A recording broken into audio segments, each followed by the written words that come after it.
નમસ્કાર મિત્રો, engineers education ચેનલમાં આપ સર્વેનું હાર્દિક સ્વાગત છે. તો મિત્રો, આજે આપણે ધોરણ 7નો વિષય ગુજરાતીનું પ્રકરણ 20 જાદુઈ થેલો ભણીશું. તો બાળ દોસ્તો, આ એક સંકલિત વાર્તા છે, બરાબર? તો આ એકમમાં બાળકોને રાષ્ટ્રીય કક્ષાએ અપાતા એક વિશિષ્ટ પુરસ્કાર વિશે ઘણી જ ઉપયોગી માહિતી આપવામાં આવી છે.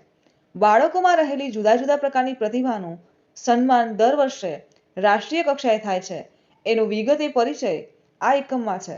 શિક્ષકે આ પ્રધાનમંત્રી બાલ પુરસ્કાર અંગે બાળકોને માહિતગાર કરવા, વર્ગ કે શાળામાંના વિદ્યાર્થીઓની વિવિધ નૈસર્ગિક પ્રતિભાથી એકબીજાને અવગત કરાવવા, સરકારશ્રી દ્વારા મળતા આ પ્રકારના પુરસ્કારો વિવિધ પ્રતિભા શોધ કસોટીની પણ માહિતી આપવી. તો હવે આપણે આ પાઠનો પરિચય મેળવીએ. તો આજે ફરીવાર અમે સૌ દાદાની સાથે ચંદ્રશેખર આઝાદ પાર્કમાં હતા. દાદા એટલે જોશી દાદા. તેમણે ઇસ્ત્રીબંધ પેન્ટ અને શર્ટ પહેર્યા હોય, આંખે ચશ્મા ચડાવ્યા હોય, પગે કાળા ચંપલ, ખભે સફેદ રંગનો થેલો ભરાવ્યો હોય. એ થેલાનું નામ અમે જાદુઈ થેલો પાડ્યું છે. એમાંથી એવી વસ્તુઓ નીકળે કે વાત જ ન પૂછો. દર વખતે દાદાજી આવે ને કંઈ નવું લઈને આવે. કોઈ વાર નવી વાર્તા તો કોઈ વાર નવી રમત, કોઈ વાર રામાયણ કે મહાભારતની વાર્તા તો વળી કોઈ વાર અત્યારના સમયની નવી જાણકારી લઈને આવે. તો બાળ દોસ્તો, જાદુથી લઈ કે જે જોશી દાદા આવતા એ આ રીતે એમને નવી વાર્તાઓ કહેતા. કોઈ દિવસ મહાભારતની વાર્તાઓ કહેતા, કોઈ દિવસ અત્યારના સમયની વાર્તાઓ કહેતા, એવું બધું ઘણું બધું કહેતા. તો તમે તમારા દાદા દાદી જોડે આવી કોઈ વાર્તાઓ સાંભળો છો? જો તમે સાંભળતા હો તો મને કોમેન્ટ બોક્સમાં જરૂરથી જણાવજો. મેં તો મારી દાદી જોડે આવી ઘણી બધી વાર્તાઓ સાંભળી છે. આજે અમને એ જ કુતૂહલ હતું કે દાદાજી શું કહેવાના છે, શું કરવાના છે. અમે બધા બાળમિત્રો દાદાજીની ફરતે બેસી ગયા. હું પૂછવા જાઉં એ પહેલા કાવ્યાએ ઉતાવળે કહ્યું, દાદાજી આજે શું લાવ્યા? દાદાજી હસવા લાગ્યા. વાત હું બાળકની લાવ્યો, બાળકના સાહસની લાવ્યો. જો દાદાજીના ફરતે બધા બેઠા છે અને વાર્તાઓ સાંભળે છે ને કંઈક ચિત્ર કરતા હોય એવું ચિત્રમાં બતાવ્યું છે, બરાબર? તો મેં કહ્યું, વાહ, બાળકના સાહસની વાત, જલ્દી કહો દાદા, જલ્દી કહો. પછી તો બધા જ બાળકો એક સાથે બોલી ઉઠ્યા, જલ્દી કહો, જલ્દી કહો. દાદાજીએ થેલામાંથી એક સાપું કાઢ્યું. એના અંદરનું એક પાનું કાઢીને બતાવતા કહ્યું, જુઓ. અમે જોયું. એક છોકરીનો ફોટો હતો, અમારા જેવડી જ હશે. આ કોણ છે દાદાજી? આ છે બાલા બહાદુર. બાલા બહાદુર? હા, એટલે કે બહાદુર બાળા. દાદાજીએ કહ્યું, આનું નામ છે અનુષ્કા જોલે. એને નાના બાળકોની સલામતી માટે એન્ટી બુલિંગ એપ કવચ તૈયાર કર્યું છે. એ વળી શું? ખબર ના પડી બાળકોએ. એટલે પૂછ્યું કે આ એન્ટી બુલિંગ એપ કવર એ કેવું કવચ? તો દાદાજી કહે છે કે એ જ હું કહું છું. દાદાજીએ પછી વાત માંડી. વાત એમ છે કે આ અનુષ્કા માંડ 12 કે 13 વર્ષની હશે, પણ નાનો તોય રાઈનો દાણો. એના શાળાના વાર્ષિકોત્સવના દિવસે જોયું કે કેટલાક કિશોરો માત્ર 6 વર્ષની એક છોકરીને ડરાવી ધમકાવી રહ્યા હતા. ઓહ, પછી પછી પછી તો અનુષ્કાએ પણ લીધું કે હું આનો કોઈક માર્ગ કરીને જ ચંપીશ. નાની ઉંમરના બાળકોની સલામતી ઘણી જ મહત્વની છે. ઘણી ખરી ઘટનાઓની તો કોઈને ખબર પણ પડતી નથી. તેથી એને આવી છુપી ઘટનાઓની જાણ કરવા માટે બુલિંગ રિપોર્ટિંગ મોબાઈલ એપ કવચ બનાવવાનો વિચાર આવ્યો. વાહ અનુષ્કા, વાહ, અમે ઊંચા અવાજે બોલી ઉઠ્યા. આજે બાજુમાં ચિત્ર જે આપ્યું છે તે છે અનુષ્કા જોલી. તો દાદાએ આગળ ચલાવ્યું, અનુષ્કા જોલીની એન્ટી બુલિંગ સ્ક્વોડ એક વેબ પ્લેટફોર્મ છે. ગુંડાગીરી રોકવામાં એન્ટી બુલિંગ એપ કવચ આશીર્વાદરૂપ સાબિત થઈ રહ્યું છે. અનુષ્કા જોલીને પણ એના આવા નાવીન્યપૂર્ણ કાર્ય બદલ સન્માન મળ્યું છે. દોસ્તો, સાહસ વગર સિદ્ધિ નથી. આપણે કોઈ પણ કાર્ય કરવા માટે આપણું સાહસ કરવું પડે. સાહસ ન કરીએ તો કોઈ પણ કામ હોય એ થતું નથી. એટલે કે સાહસ વગર સિદ્ધિ નથી. અને બાળ દોસ્તો, તમે પણ અત્યારે બધા બાળકો મોબાઈલનો ઉપયોગ બહુ કરતા રહ્યા છે, બરાબર? તો આ મોબાઈલ જેટલો આપણા માટે ઉપયોગી છે એટલો ખતરનાક પણ સાબિત થઈ શકે છે, બરાબર? તો મોબાઈલનો ઉપયોગ આપણે ધ્યાનપૂર્વક કરવો જોઈએ અને અમુક મર્યાદામાં રહીને કરવો જોઈએ. તો ધરાય ટાપસી પૂરી, એકદમ સાચી વાત. ધરાય ટાપસી પૂરી. એટલે કે ઇનોવેટિવ કાર્ય કરનાર બાળકોને આ સન્માન મળે છે. મેં પૂછ્યું. દાદાએ કહ્યું, એવું નહીં, પરંતુ જુદી જુદી 6 પ્રકારની પ્રતિભા માટે આ પુરસ્કાર મળે છે. વાહ દાદા, બહુ સરસ. આ તો એ 6 પ્રકાર કયા? જલ્દી કહો ને. હા, એ જ કહું છું. કળા અને સંસ્કૃતિ, બહાદુરી, નાવીન્યપૂર્ણ પ્રવૃત્તિ એટલે કે નવી પ્રવૃત્તિ, શૈક્ષણિક ક્ષેત્ર, સમાજ સેવા અને રમતગમત આ 6 વિભાગો છે. જોશી દાદાએ 6 વિભાગો ગણાવ્યા. મને તરત જ એક સવાલ થયો. એટલે મેં પૂછ્યું, દાદા, બાળક એટલે કેટલી ઉંમરથી કેટલી ઉંમર સુધી? દાદા હસ્યા. તું એમાં આવી જાય દિવેશ, પણ આ 6 માંથી એકાદ સિદ્ધિ મેળવે તો. કઈ નહીં, દાદાએ ચોપાનિયામાંથી વાંચી બતાવ્યું. આ પુરસ્કાર 5 થી 18 વર્ષની વય જૂથના બાળકોને આપવામાં આવે છે. સાર્થક ક્યારનો શાંત હતો. એણે હવે પૂછ્યું, દાદુ, આ પુરસ્કારમાં સરકાર શું આપે? કે આપણને જે પુરસ્કાર મળે છે એમાં સરકાર આપણને શું આપશે? તો દાદાજી ખડખડ હસી પડ્યા. આ છોકરો બહુ પાકો હો. પછી કહે, સાર્થકનો સવાલ અગત્યનો છે. ભારત સરકાર બાળકોને તેમની અસાધારણ સિદ્ધિઓ માટે પ્રધાનમંત્રી રાષ્ટ્રીય બાલ પુરસ્કાર એટલે કે PMRBP એનાયત કરે છે, જેમાં પુરસ્કાર મેળવનારને મેડલ, પ્રશસ્તિપત્ર અને ₹1 લાખનો રોકડ પુરસ્કાર આપવામાં આવે છે. અને હા, આ બાળકો શાળાનો અભ્યાસ પૂર્ણ કરે ત્યાં સુધી તેમને આર્થિક સહાય આપવામાં આવે છે, દાદાજીએ ઉમેર્યું. આ તો બહુ જ સરસ કહેવાય. મારાથી બોલાઈ ગયું. આઈ લવ માય ઇન્ડિયા. વાહ, ભારત સરકાર જય હિન્દ. દાદાજીએ કહ્યું, આ એવોર્ડ ક્યારે શરૂ થયો હતો એની વાત અતથી ઇતિ સુધી કરું, એટલે કે પહેલેથી છેલ્લે સુધી હું તમને આની વાત કહું. દાદાજી ચશ્મા ઠીક કરીને વાંચવા માંડ્યા. આ પુરસ્કારની શરૂઆત 1957માં થઈ હતી.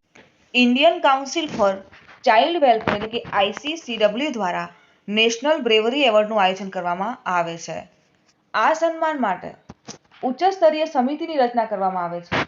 આ સમિતિમાં 36 સભ્યો હોય છે, જેમાં રાષ્ટ્રપતિ ભવન, ICCW, સંરક્ષણ મંત્રાલય, સામાજિક ન્યાય મંત્રાલય, IPS અધિકારીઓ, બાળકો સંબંધિત NGOના સભ્યો હોય છે. જે તે જિલ્લાના જિલ્લા મેજિસ્ટ્રેટ પોતપોતાના જિલ્લાના પ્રતિભાશાળી બાળકોની કોઈ વાર્તા હોય તો આ સમિતિને મોકલે છે, જેમાંથી પુરસ્કાર માટે બાળકોને પસંદ કરવામાં આવે છે. દાદાજી, આજે તો તમે સરસ જાણકારી આપી, પરંતુ મને એક વાત પૂછવાનું મન થાય છે, એકતાએ કહ્યું. હજુ શું પૂછવાનું રહી જાય છે તારે? દાદાજી હસ્યા. એ તો હું એમ પૂછતી હતી કે આપણા ગુજરાત રાજ્યમાંથી કોઈને આ પુરસ્કાર મળ્યો છે કે નહીં? અરે હા, એ માહિતી પણ આપી દઉં, દાદાજીએ કહ્યું. ગુજરાતમાંથી અત્યાર સુધી ઘણા બાળકોને આ પુરસ્કાર મળ્યો છે. વડોદરાના શૌર્યજીતને રાષ્ટ્રીય બાલ પુરસ્કાર મળેલો છે. 37મી નેશનલ ગેમ્સમાં માત્ર 10 વર્ષનો સૌથી નાની ઉંમરનો એક ખેલાડી હતો અને મખમલ જેવી સૌથી અઘરી રમતના પ્લેયર તરીકે તેણે એન્ટ્રી પ્રાપ્ત કરીને ઇતિહાસ રચ્યો હતો. જોકે સ્પર્ધાના 10 દિવસ પહેલા જ તેના પિતાનું નિધન થયું. તે ગમગીન થયો, પણ પૂરા મનોબળ અને માતાના આશીર્વાદ સાથે તે મખમલના અખાડામાં ઉતર્યો. તેણે અદ્ભુત કવાયતોથી સૌ કોઈને મંત્રમુગ્ધ કરી દીધા. તેણે શાનદાર અને દમદાર રીતે પોતાનું પરફોર્મન્સ આપી વ્યક્તિગત ઇવેન્ટમાં બ્રોન્ઝ મેડલ જીતેલો. વડાપ્રધાનશ્રીએ એમના ટ્વિટર પર લખ્યું, વોટ અ સ્ટાઇલ શૌર્યજીત ઇઝ. તેમણે શૌર્યજીતને 36મી નેશનલ ગેમ્સનો સ્ટાર પરફોર્મર ગણાવેલો. શૌર્યજીતે કહેલું, મલખમમાં કેરિયર બનાવવાની પ્રેરણા મને મારા પપ્પાએ આપેલી. હું 4 વર્ષનો હતો ત્યારથી તેમણે તાલીમ શરૂ કરાવેલી. નેશનલ ગેમ્સમાં ભાગ લઈ મેં તેમના સ્વપ્નને પૂરું કર્યું છે. આ જે ચિત્રમાં બતાવેલું છે તે છે શૌર્યજીત. અરે વાહ, શાબાશ શૌર્યજીત. કોકિલા ઊંચા અવાજે બોલી એટલે દાદાજીએ કહ્યું, જીવનમાં શારીરિક સ્વાસ્થ્ય, માનસિક સ્વાસ્થ્ય, સમસ્યા ઉકેલવાની શક્તિ, આત્મવિશ્વાસ જેવા ઘણા બધા ગુણો જરૂરી છે. બધાએ એકસાથે તાળીઓ પાડી. દાદાજીએ ખૂબ ખુશી વ્યક્ત કરી. ત્યાં સાર્થકે ધીમેથી કહ્યું, દાદાજી, મજા આવી ગઈ, પણ એક વસ્તુ તો બાકી રહી ગઈ. મેં નહોતું કહ્યું કે આ છોકરો બહુ પાકો છે? જોશી દાદાએ સાર્થકના વાંસામાં પ્રેમથી ધબ્બો માર્યો. પછી થેલામાંથી તલની ચીકી કાઢીને બધાને આપી. જાદુઈ થેલાવાળા દાદાજીની જય. ખેવના બોલી તે સાથે જ સૌએ આનંદની કિલકારી કરી. તો બાળ દોસ્તો, આ એક સરસ મજાનો પાઠ આપણે જોયો. તો તમે પણ કોઈ એવું સાહસભર્યું કાર્ય કે તમને જે પણ કંઈ આવડતું હોય એમાં તમે આગળ વધો અને આ રીતે તમે પણ ભારત સરકારનું મેડલ મેળવી શકો છો. તો પાઠને આધારે અહીં શબ્દાર્થ છે તેના આપણે અર્થ જોઈશું. તો કુતૂહલ, તો કશુંક નવું જાણવાની ઉત્કંઠા. કૌતુક એટલે નવાઈ ભરી વસ્તુ. સલામતી એટલે સુરક્ષિતતા. કવચ એટલે બખ્તર. ચોપાની એટલે 2-5 પાનાનું પતાકડું. પ્લેમ્ફલેટ, પણ એટલે પ્રતિજ્ઞા, કિલકારી એટલે કિલકાર, આનંદભર્યો કલબલાટ, અથથી ઇતિ એટલે પહેલાથી છેલ્લે સુધી. તો હવે આપણે પાઠને આધારે વાતચીત દ્વારા પ્રશ્નના જવાબ મેળવીશું. તો પ્રથમ પ્રશ્ન છે કે તમને વાર્તા કોણ કોણ સંભળાવે છે? તો મને મારા દાદા દાદી અને મમ્મી પપ્પા વાર્તા સંભળાવે છે. પ્રશ્ન 2, નવી જાણકારી મેળવવા તમે શું શું કરો છો? તો નવી જાણકારી મેળવવા હું દરરોજ 1 કલાક ન્યૂઝ ચેનલ પર ન્યૂઝ જોઉં છું અને ન્યૂઝપેપરમાં વિવિધ સમાચાર જોઉં છું અને વાંચું છું. મારે જોઈતી જાણકારી તેમાંથી ન મળે તો મારા પપ્પા કે કાકાની મદદ લઉં છું. અમે જાણકારીને ઇન્ટરનેટની મદદથી શોધવાનો પણ પ્રયત્ન કરીએ છીએ. પ્રશ્ન 3, શું શું કરીએ તો બાલવીર પુરસ્કાર મળે? તો બાલવીર પુરસ્કાર 6 પ્રકારની પ્રતિભા માટે આપવામાં આવે છે: કળા અને સંસ્કૃતિ, બહાદુરી, નાવીન્યપૂર્ણ પ્રવૃત્તિ, શૈક્ષણિક ક્ષેત્ર, સમાજ સેવા અને રમતગમત. બાલવીર પુરસ્કાર 5 થી 8 વર્ષની વયજૂથના બાળકોને અપાય છે. પ્રશ્ન 4, જો જાદુઈ થેલાવાળા દાદાજી તમને મળી જાય તો તેમની સાથે શું વાતો કરો? તો જો જાદુઈ થેલાવાળા દાદાજી મને મળી જાય તો હું વિવિધ ક્ષેત્રોની અવનવી માહિતી મેળવી લઉં. મને નાની ઉંમરે જીવન અને જગત વિશે અનેક પ્રશ્નો થાય છે. એ બધા પ્રશ્નો પૂછું ને ઉકેલ લાવવા પ્રયત્ન કરું. જીવનને સાર્થક કરું. પ્રશ્ન 5, તમારા મિત્રનું ક્યારેય સન્માન થયું છે? ક્યારે? તો હા, મારો મિત્ર ખૂબ જ સુંદર નૃત્ય કરે છે. તેને અમારા જિલ્લાની નૃત્ય સ્પર્ધામાં પ્રથમ ઇનામ મળ્યું હતું. તેને જિલ્લા મામલતદારે ચંદ્રક અને રોકડ પુરસ્કાર આપી સન્માન કર્યું હતું. પ્રશ્ન 6, તમે સાંભળેલ, વાંચેલ કે જોયેલ બહાદુરીના પ્રસંગ વિશે કહો. તો બાળકનો જીવ બચાવનાર ધોરણ 8ના છાત્રનો સન્માન કાર્યક્રમ અમે જોયો હતો. તો હું કહીશ કે દેવગઢ બારિયા તાલુકાના રૂવાબારી અને ઉદાવાડા ગામે રહેતા અને ધોરણ 2માં અભ્યાસ કરતા પટેલ દિનેશ પારસિંગ અને હસમુખ પારસિંગ રમતા હતા. એક અવાવરું કૂવા પાસે દિનેશનો પગ લપસતા તે કૂવામાં પડી ગયો. હસમુખે હિંમત રાખી આસપાસ બૂમાબૂમ કરી, પરંતુ ખેતીનો સમય હોય કોઈ મોટા લોકો ઘરે નહોતા. કૂવા પાસે નજીક રહેતો એક બહાદુર બાળક રાકેશ સનાભાઈ પટેલ ત્યાં દોડી આવ્યો. 20 ફૂટ ઊંડા કૂવામાં તેના મિત્ર દિનેશના હાથ અને માથાના વાળ દેખાતા હતા. તેવા સમયે ઝાડનું મૂળ એક હાથે પકડી અંદર ઉતરી તેને ખેંચીને બહાર કાઢ્યો હતો. ત્યારબાદ સમગ્ર ગામલોકો દોડી આવ્યા હતા. બાળકે પોતાના જીવની પરવા કર્યા વગર અદમ્ય સાહસ કરીને તેને બહાર કાઢ્યો હતો. બંને બાળકો રૂવાબારી સુથાર ફળિયાની પ્રાથમિક શાળામાં સાથે ભણતા હતા. ત્યારબાદ સમગ્ર ફળિયાના લોકોએ ભેગા મળી કૂવામાં ડૂબેલા બાળકની ઘરગથ્થુ સારવાર કરતા 1 કલાક બાદ તે હોશમાં આવ્યો હતો. આ વાત ધીમે ધીમે ગામ સુધી અને શાળાના શિક્ષકો સુધી પહોંચતા શિક્ષકોએ પણ રાકેશની બહાદુરીના વખાણ કર્યા હતા. ત્યારબાદ મંત્રી બચુભાઈ ખાબડને જાણ થતાં તેઓએ પણ તેનું સન્માન કર્યું હતું. પ્રશ્ન 7, તમે કોઈ બહાદુરીનું કામ કર્યું છે? ક્યારે? તો હા, એકવાર હું અને મારો મિત્ર ઘરેથી અડધો કિલોમીટર દૂર આવેલા રમતના મેદાનમાં રમીને ઘરે પરત ફરી રહ્યા હતા. શિયાળાની સાંજનો સમય હોવાથી રસ્તા પર ઘણું ખરું અંધારું થઈ ગયું હતું. તેવામાં એકાએક ઝાડી પાછળથી એક કૂતરું આવીને મારા મિત્રના કપડા પર નખ મારવા લાગ્યું અને જોર જોરથી ભસીને તેને કરડવાનો પ્રયત્ન કરવા લાગ્યું. આમ એકાએક થયેલા કૂતરાના હુમલાથી મારા મિત્રની સાથે સાથે હું પણ ડરી ગયેલો. હું ડરેલો હતો છતાં મારા મિત્રને એકલો મૂકીને ભાગી જવાને બદલે તેને બચાવવાનો પ્રયાસ કરવાનું નક્કી કર્યું. મેં આસપાસ નજર કરી તો મને ઝાડનું એક મોટું ડાળું નજરે પડ્યું. મેં તેને પૂરી તાકાતથી ઊંચું કરીને કૂતરા ઉપર ફેંક્યું. અચાનક તેના શરીર પર થયેલા પ્રહારથી તે ડરીને ભાગી ગયું અને આમ મેં મિત્રને કૂતરાના હુમલાથી બચાવી લીધો હતો. આગળ જોઈશું. પ્રશ્ન 2, વાક્ય સાચું હોય તો હા અને ખોટું હોય તો ના લખો. વાક્ય નંબર 1, દાદાજી ખભે પીળા રંગનો થેલો લઈને આવતા.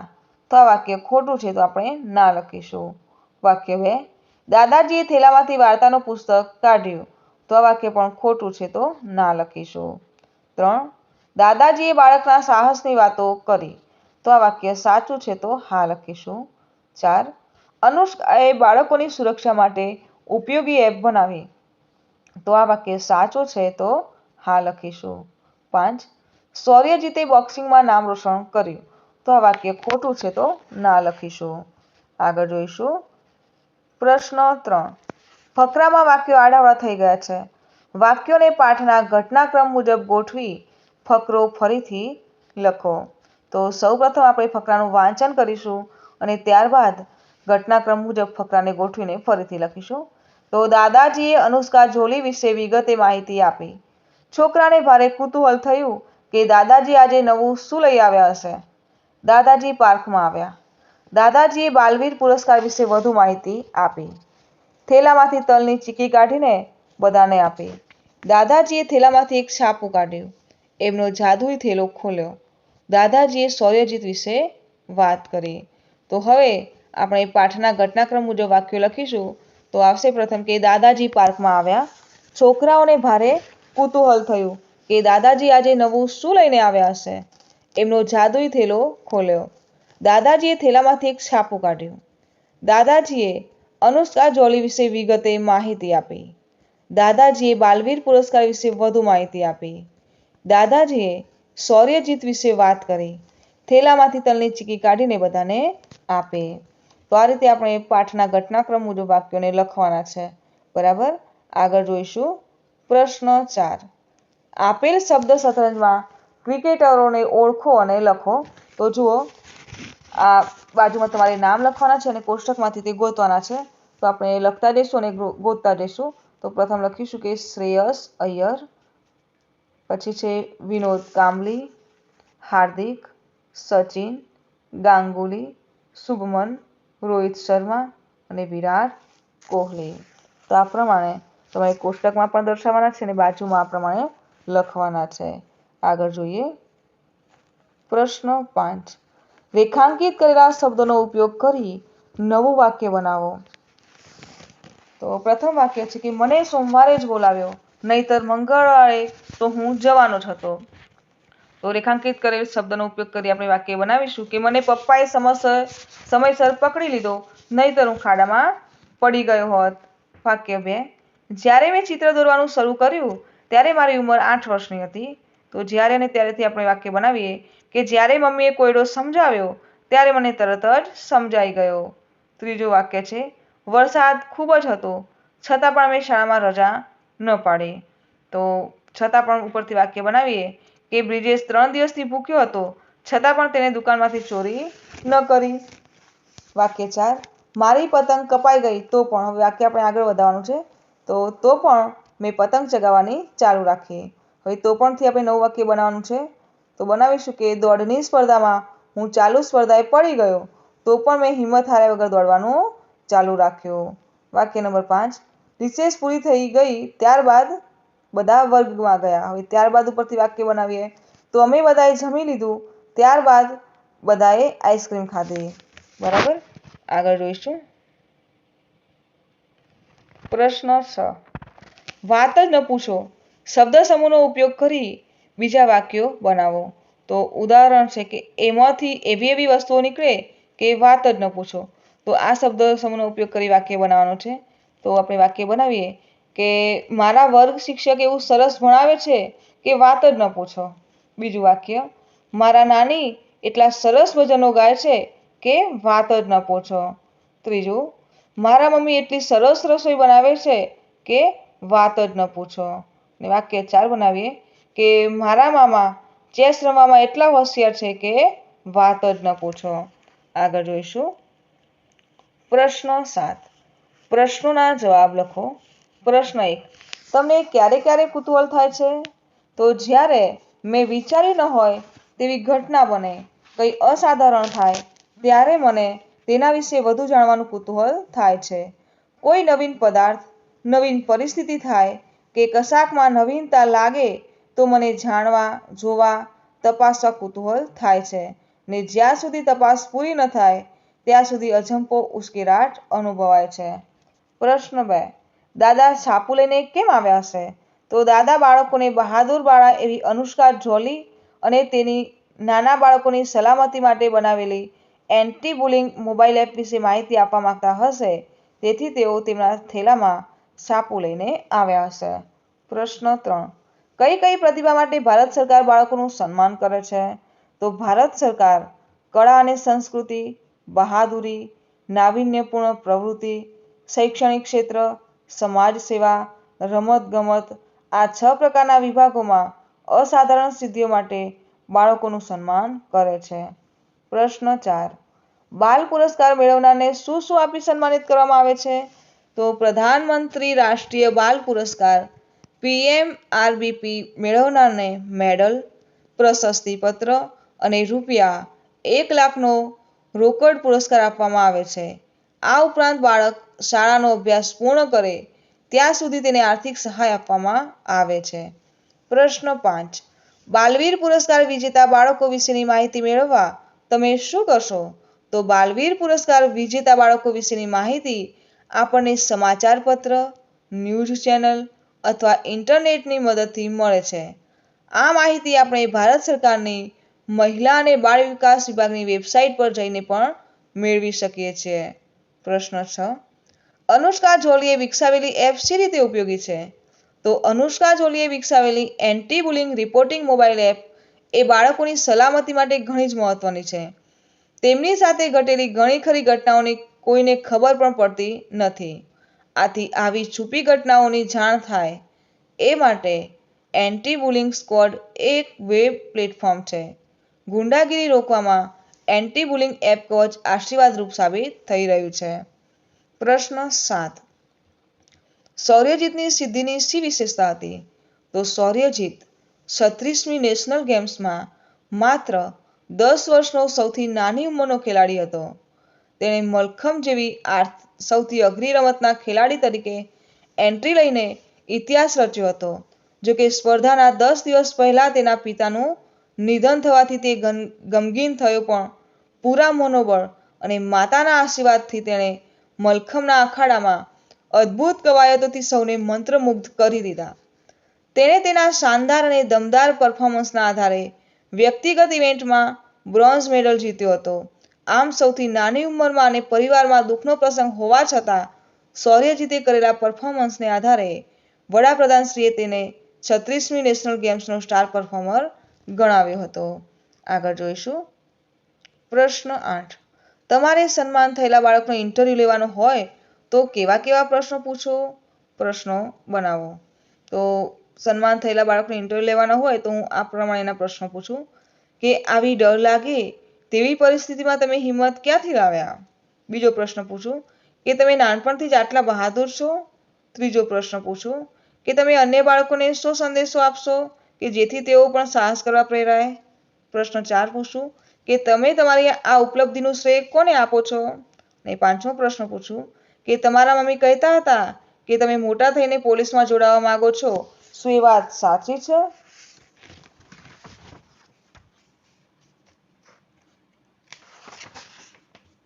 પ્રશ્ન 9. સાહસ વિના સિદ્ધિ નથી, સવિસ્તાર સમજાવો. તો સાહસ વૃત્તિ એ કોઈ પણ ક્ષેત્રે વિકાસ સાધવા માટેની પાયાની જરૂરિયાત છે. પાષાણ યુગનો માનવી આજે સાહસ કરીને ચંદ્રની ધરતી સુધી પહોંચી ગયો છે. મરજીઓ પોતાના જીવ પર સાહસ ખેડીને જ મોતી જેવી મૂલ્યવાન વસ્તુઓ મેળવી શકે છે. સંતો ઈશ્વર પ્રાપ્તિ માટે સર્વસ્વનો ત્યાગ કરવાનું સાહસ દાખવે છે. જીવન સ્વયં એક સાહસ જ છે.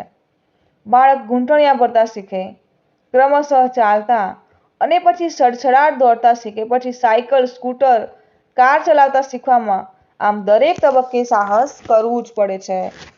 સાહસ વૃત્તિથી પ્રેરાઈને જ કોલંબસે અમેરિકા ખંડ શોધ્યો હતો. સાહસ વડે તેનસિંગ અને હિલેરીએ એવરેસ્ટ સર કર્યું હતું. સ્વાતંત્ર્યવીરોએ અજોડ સાહસ વૃત્તિ દાખવીને બ્રિટિશ સલ્તનત સામે ભારતને આઝાદી અપાવી હતી. વિવેકપૂર્વક સાહસ દાખવનાર વ્યક્તિ ઇચ્છિત સિદ્ધિઓ મેળવી પોતાના જીવનને સમૃદ્ધ બનાવે છે અને સદૈવ સલામતી ઝંખનાર વ્યક્તિનો વિકાસ અટકી જાય છે. સાહસો કરતા રહેવાથી જ માણસમાં હિંમત અને આત્મવિકાસ કેળવાય છે. સાહસથી માણસની સુસુપ્ત શક્તિઓ જાગૃત થાય છે. સૂઝ અને સહનશક્તિ પણ વધે છે. જેઓ કોઈ પણ સાહસમાં ઝુકાવે છે તેમને ઈશ્વર પણ મદદ કરે છે. આથી કહેવત છે કે હિંમતે મર્દા તો મદદ એ ખુદા. આમ છતાં આપણે અવિચારી સાહસોથી થનારા નુકસાન વિશે વિચારી આંધળું સાહસ ન કરવું જોઈએ. માણસે સાહસ ખેડવાથી નિષ્ફળતા જ મળશે તેમ વિચારી નાહિંમત ન થવું જોઈએ. માણસે તબક્કાવાર ગણતરીપૂર્વકના સાહસો ખેડવા જોઈએ. પ્રશ્ન 10. નાનો તોય રાઈનો દાણો. કહેવતને અનુરૂપ કોઈ પ્રસંગ, વાર્તા શોધીને કે બનાવીને લખો. તો સામાન્ય રીતે આપણે માનીએ છીએ કે 1 વર્ષની ઉંમરમાં બાળક શું કરી લેશે? આટલી નાની ઉંમરમાં તો ચાલતા અને બોલતા જ મળ શીખ્યો હશે. પરંતુ મધ્યપ્રદેશના રીધાના રહેવાસી યશવી મિશ્રાએ 1 વર્ષ 4 મહિનાની ઉંમરમાં જ એવી જાણકારી પ્રાપ્ત કરી લીધી છે જે મોટા મોટા લોકો પણ જાણતા નથી. આ બાળકને લોકો હવે લિટલ ગૂગલ બોયના નામથી ઓળખાવા લાગ્યા છે. યશસ્વીએ દુનિયાના 195 દેશો અને તેની રાજધાનીઓના નામ યાદ કરી વર્લ્ડ રેકોર્ડ બનાવ્યો છે. આ પહેલીવાર નથી જ્યારે યશસ્વીએ કોઈ રેકોર્ડ બનાવ્યો હોય. આ પહેલા આ લિટલ ગૂગલ બોયે 1 વર્ષ 2 મહિનાની ઉંમરમાં 26 દેશોના રાષ્ટ્રીય ધ્વજો ઓળખીને વર્લ્ડ બુક ઓફ રેકોર્ડ લંડનમાં પોતાનું નામ દાખલ કરાવ્યું હતું. આવું કરનાર તે દુનિયાનું સૌથી ઓછી ઉંમરનું બાળક છે. આમ યશસ્વી માટે આપણે ચોક્કસ કહી શકીએ કે નાનો તોય રાઈનો દાણો. પ્રશ્ન 11. ઇન્ટરનેટની મદદથી બાલવીર પુરસ્કાર મેળવનાર બાળકો પૈકી કોઈ એક બાળક વિશે જાણીને શોધીને લખો. તો કેરોલિન નામની એક 11 વર્ષની છોકરીને વર્ષ 2019માં બાલવીર પુરસ્કાર મળ્યો હતો. તે મિઝોરમની હતી અને 4થા ધોરણમાં ભણતી હતી. આ કેરોલિન તેની માતા અને દાદા-દાદી સાથે મિઝોરમ રાજ્યના એઝવાલ શહેરમાં રહે છે. તેના પિતાજી ઘણા વર્ષોથી તેને છોડીને જતા રહ્યા છે.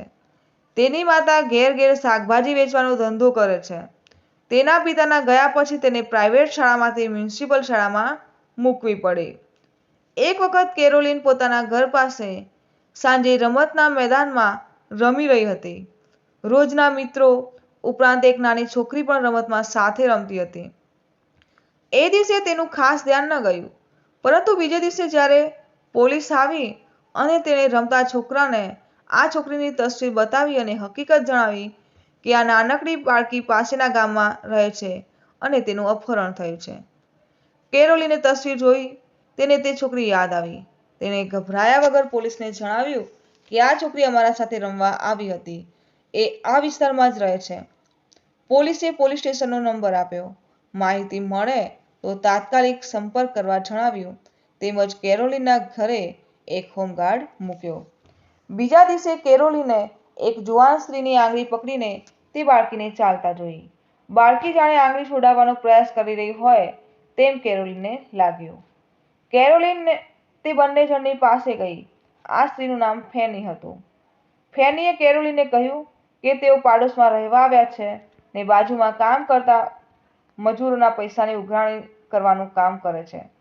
બાળકી એકલી હોવાથી તેને પોતાની સાથે લઈ જાય છે. તેને સૂની મૂકતી નથી.